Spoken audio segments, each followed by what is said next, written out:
বাংলাদেশের অন্তর্বর্তীকালীন সরকারের সঙ্গে কাজ করতে প্রস্তুত যুক্তরাষ্ট্র।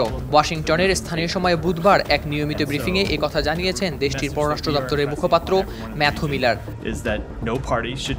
তিনি জানান, যুক্তরাষ্ট্রের পররাষ্ট্রমন্ত্রী অ্যান্টনি ব্লিংকেন বলেছেন যে অন্তর্বর্তীকালীন সরকার যেসব সিদ্ধান্ত নেবে সেগুলোতে বাংলাদেশের গণতান্ত্রিক মূল্যবোধ, আইনের শাসন ও জনগণের ইচ্ছার প্রতি সম্মান দেখাতে হবে।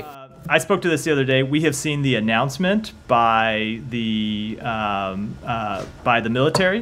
We don't have any further information other than the announcement that they made. Miller আরও বলেন, তারা এরই মধ্যে বাংলাদেশের কর্তৃপক্ষের সঙ্গে কথা বলেছেন এবং যুক্তরাষ্ট্র কী পদক্ষেপ দেখতে চায় তা জানিয়েছেন। তিনি বলেন, অন্তর্বর্তীকালীন সরকার যেন গণতান্ত্রিক নীতির প্রতি শ্রদ্ধা দেখিয়ে কাজ করে সেটি দেখতে চায় যুক্তরাষ্ট্র।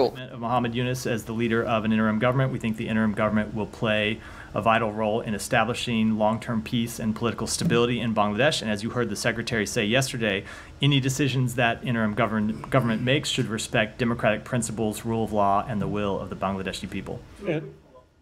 এক প্রশ্নে বাংলাদেশি সাংবাদিক মুশফিকুল ফজল আনসারি জানতে চান, বর্তমান সরকারের কাছে যুক্তরাষ্ট্রের প্রত্যাশা কি, যেখানে তারা বাংলাদেশের স্থায়িত্ব, সংস্থাসমূহকে শক্তিশালী করা এবং একটি নিরপেক্ষ নির্বাচনের আয়োজন করবে। জবাবে ম্যাথু মিলার বলেন, বাংলাদেশে কি ঘটছে তার উপর আমরা নজর রাখছি এবং মোহাম্মদ ইউনুসকে অন্তর্বর্তী সরকারের নেতা হিসেবে দেখতে পাচ্ছি। আমরা মনে করি বাংলাদেশে দীর্ঘমেয়াদে শান্তি এবং রাজনৈতিক স্থিতিশীলতা প্রতিষ্ঠায় অন্তর্বর্তীকালীন সরকার গুরুত্বপূর্ণ ভূমিকা পালন করবে। সবার জন্যই ভালো চপস্টিক ইনস্ট্যান্ট নুডলস, দারুণ স্বাদে সবার জন্য। বাংলাদেশের সাবেক প্রধানমন্ত্রী শেখ হাসিনার ছেলে সজীব ওয়াজেদ জয়ের সর্বশেষ ভিডিও বার্তা নিয়ে সাংবাদিক মুশফিকুল ফজল আনসারির যুক্তরাষ্ট্রের অবস্থান জানতে চাইলে মিলার বলেন, তিনি নিজ দেশের কোনো নাগরিকের বক্তব্য নিয়ে মন্তব্য করতে চান না।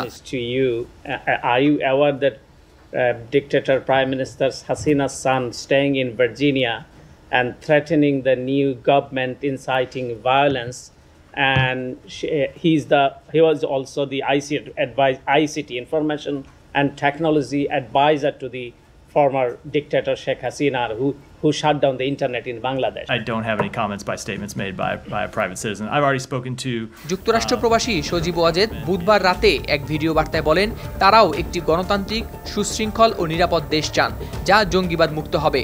তার মতে আওয়ামী লীগ ছাড়া বাংলাদেশে গণতন্ত্র ও নির্বাচন সম্ভব নয়। গণতন্ত্র নতুন বাংলাদেশ গড়ে তুলতে হয়, আওয়ামী লীগ ছাড়া সম্ভব না। আওয়ামী লীগ হচ্ছে সব থেকে বড় দল। আওয়ামী লীগ কোথাও যাবে না, আওয়ামী লীগ শেষ হয়ে যাবে না, আওয়ামী লীগকে শেষ করা সম্ভব না। হাওলাদার শামীম, RTV। আওয়ামী লীগের নেতাকর্মীদের আমি সবাইকে আহ্বান জানাচ্ছি যে আপনারা সাহস নিয়ে দাঁড়ান, আপনারা একা না, আমরা আছি।